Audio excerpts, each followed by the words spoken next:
look at that. It didn't even drop to the floor. That's just amazing. Big chunk of steel there. That's 2 inches by 5 inches by 4 inches. That is a chunk of steel.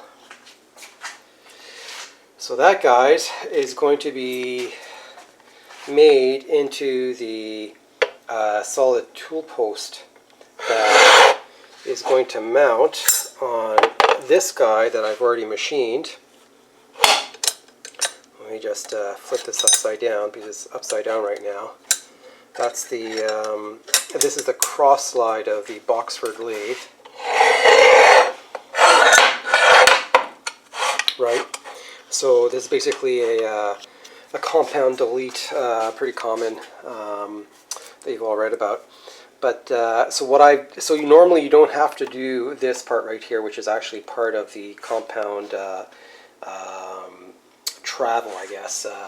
The original one on the Boxford is right here, and it's fine. But I didn't want to drill into the original cast iron because normally I would have, but there's just very little meat, you know, here, and you know, I suppose I could do it, but I just had a hard time with it. I have so much steel, you know. I got a really big collection of steel here, you know, just giant chunks of steel everywhere, and metal, and you know, brass and bronze and stainless and shafts, and you know, let me use what I've got here. It's I thought it would just be a better idea. So I'm making a new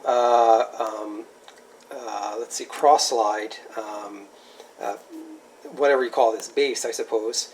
And this is going to get deleted because this is a compound, right? And this often has issues with flexibility, common on every lathe, or at least smaller lathes.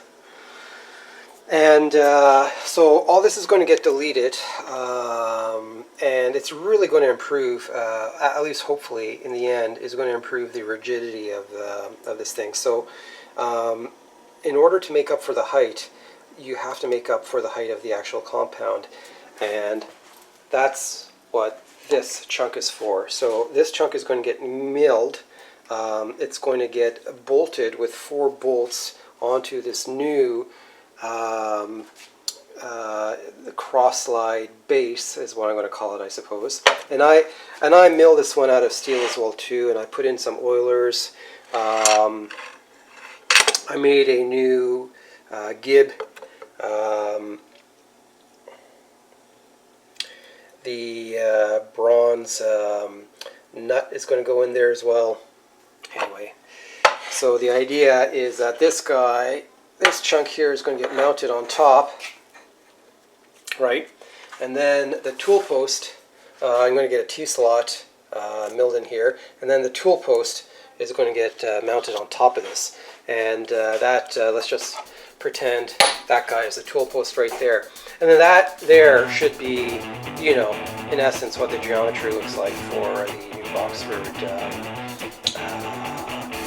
compound delete, I suppose is what you call it. Anyway, just bringing you up to speed.